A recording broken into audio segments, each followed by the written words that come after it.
Gente, todas as transformações que a gente espera que o Brasil faça e precisa fazer estão subordinadas a eleições, né? O nosso calendário é repleto de eleições. Tem as eleições das quais a gente participa, que são duas, as eleições das quais a gente acabou de participar, as municipais, as eleições nacionais, presidente, governadores, né, deputados federais e estaduais também e senadores, e as eleições das quais a gente não participa, que é uma eleição meio chata até pra gente, mas que tem grande significado, grande importância. É a eleição para os presidentes das casas legislativas, né? Os prefeitos enfrentam essa eleição, os governadores enfrentam essa eleição e os presidentes da República enfrentam essa eleição. É uma eleição também de grande significado para os vereadores, para os deputados estaduais, para os deputados federais e para os senadores, né? Nos municípios e nos estados são câmaras unicamerais, só tem uma, não tem senador do município, não tem senador no estado, mas a eleição federal, né, Câmara e Senado, tem duas casas.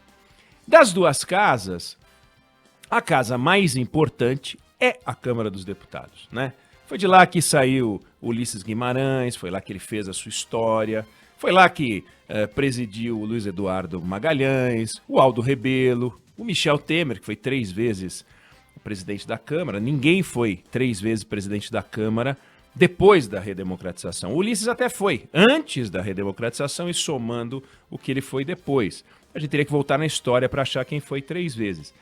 E a gente vai ter a eleição agora, que é muito importante para presidente da Câmara, né? Você teve figuras exóticas como presidente da Câmara também, né? Severino Cavalcante, Eduardo Cunha, não é exatamente exótico, era só um grande ladrão. Mas é uma eleição importante para o governo. O Bolsonaro acompanha com muito interesse. Aliás, curiosidade, o presidente Bolsonaro foi candidato a presidente da Câmara 3 vezes. E na última delas, que ele perdeu justamente para o Rodrigo Maia, em 2017, ele teve 4 votos. Depois virou essa máquina de 58 milhões de votos, mas ele teve 4 quando ele tentou ser presidente da Câmara dos Deputados. E por que essa guerra é pesada assim? Acho que é importante a gente entender o funcionamento, né? Por que essa guerra é tão pesada? Hoje de manhã eu conversei com o ex-presidente da República e ex-presidente da Câmara 3 vezes, o Michel Temer.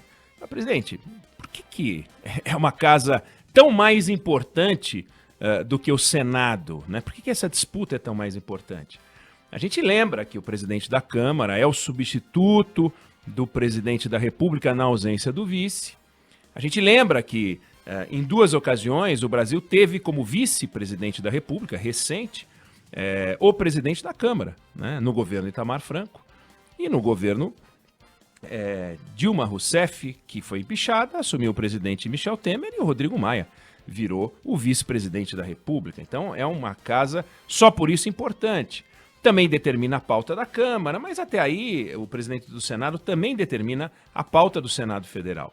E o presidente Temer começou a listar alguns motivos que tornam essa eleição muito especial para o presidente da República e para os deputados federais. E também de muito interesse para a gente, porque afinal, se esse camarada que ganhar não tocar as coisas como deve, quem vai pagar a conta somos nós. Ele vai passar, fica 2 anos, né? Se fizer uma gestão boa, posto que essa eleição agora é para a segunda metade do mandato, pode ser até presidente na próxima legislatura. Aconteceu isso com o presidente Temer nas 2 primeiras vezes. Ele ficou os 2 últimos anos da legislatura, de uma legislatura, e os 2 primeiros anos da seguinte. Isso pode.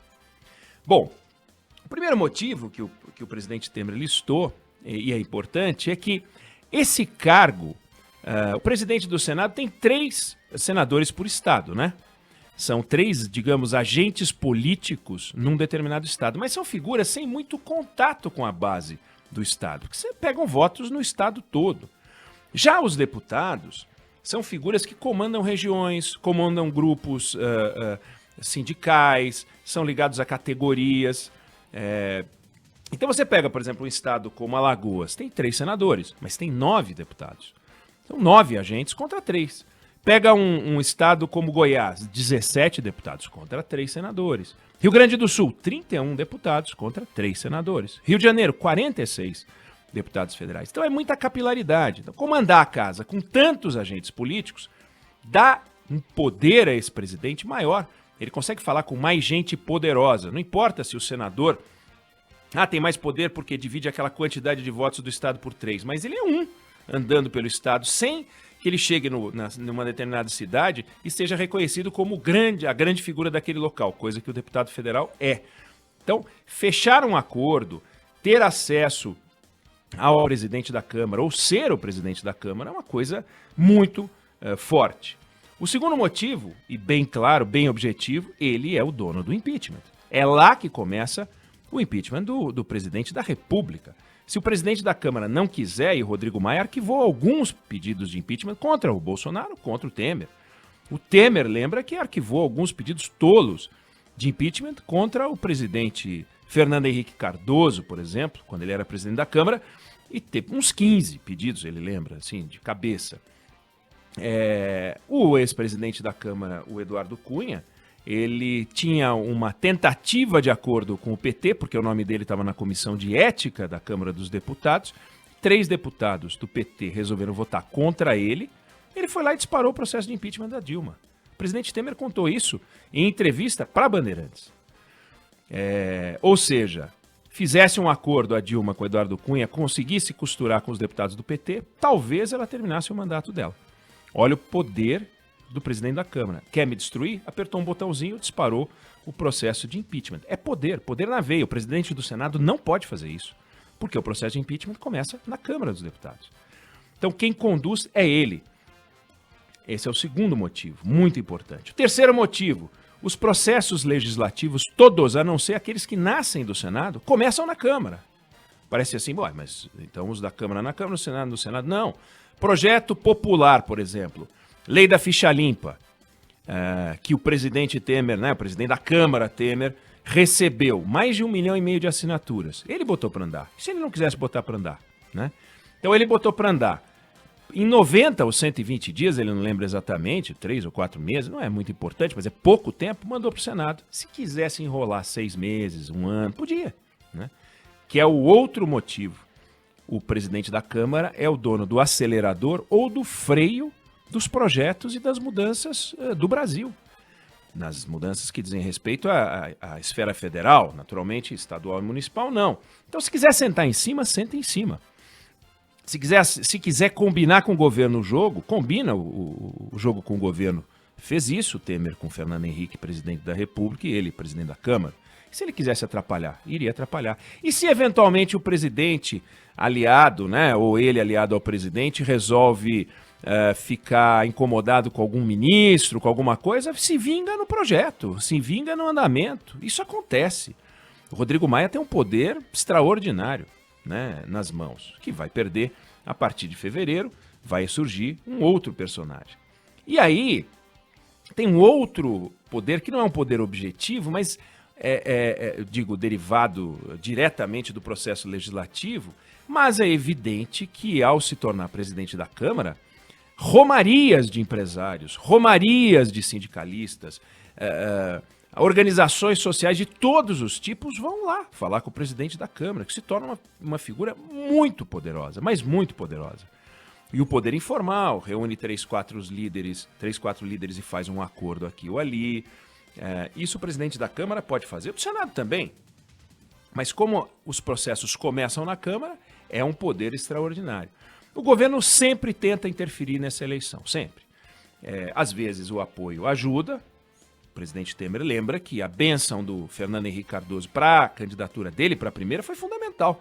Numa reunião com o então PFL hoje DEM, o presidente Fernando Henrique botou a mão no ombro do Temer e disse: "Este é o meu candidato". Virou a votação do PFL hoje DEM. Mas isso é importante. Às vezes não funciona. Em 2015, por exemplo, Eduardo Cunha derrotou o candidato da Dilma, que era o Arlindo Quinalha, que já tinha sido presidente da Câmara dos Deputados. Em 2005, por exemplo, a gente lembra como piada, mas foi uma coisa meio esquisita, a Câmara dos Deputados elegeu Severino Cavalcante, presidente da Câmara, já falecido, recentemente falecido, acabou afastado por corrupção, mas porque o governo acabou se atrapalhando numa briga interna do PT e o candidato do governo perdeu. Então, entrar na disputa faz sentido quando isso é o resultado de uma costura. Do contrário, querer bater chapa com a casa é furada. Nesse momento, o candidato apoiado pelo governo, que é o Arthur Lira, ele está com muita força. Né? Ele tem um perfil que agrada, ele é um defensor dos interesses dos deputados, as pessoas gostam dele, e ele tem uma posição anti-Lava Jato, que agrada a maioria, inclusive a esquerda. O Rodrigo Maia, que apostou as fichas dele na possibilidade de reeleição no Supremo Tribunal Federal, embora dissesse que não queria a reeleição, mas se pudesse ter a reeleição, teria uma carta na manga que ele perdeu, está correndo atrás agora para tentar estruturar uma candidatura capaz de enfrentar o Arthur Lira. É um grande desafio pela frente. Mas eu queria só realmente apresentar a importância para não parecer o seguinte, é uma eleição deles lá, pouco importa o que acontece. Não, para quem defende a reforma tributária, para quem defende a reforma administrativa, para quem defende a transformação do Brasil, para quem quer ver o Brasil melhor, mais moderno, é fundamental que isso, que um nome que vença seja favorável à transformação e que esteja, de certa forma, em harmonia com o presidente perdão, da República, porque se for só o confronto, os dois ficam se estapeando e as coisas não andam. Veja que eletricidade complicada entre esse governo destrambelhado na relação com o Congresso e a Câmara dos Deputados. É uma coisa ruim. Toda hora tem alguém do governo dando uma porrada no Rodrigo Maia, toda hora tem o Rodrigo Maia dando uma porrada em alguém do governo.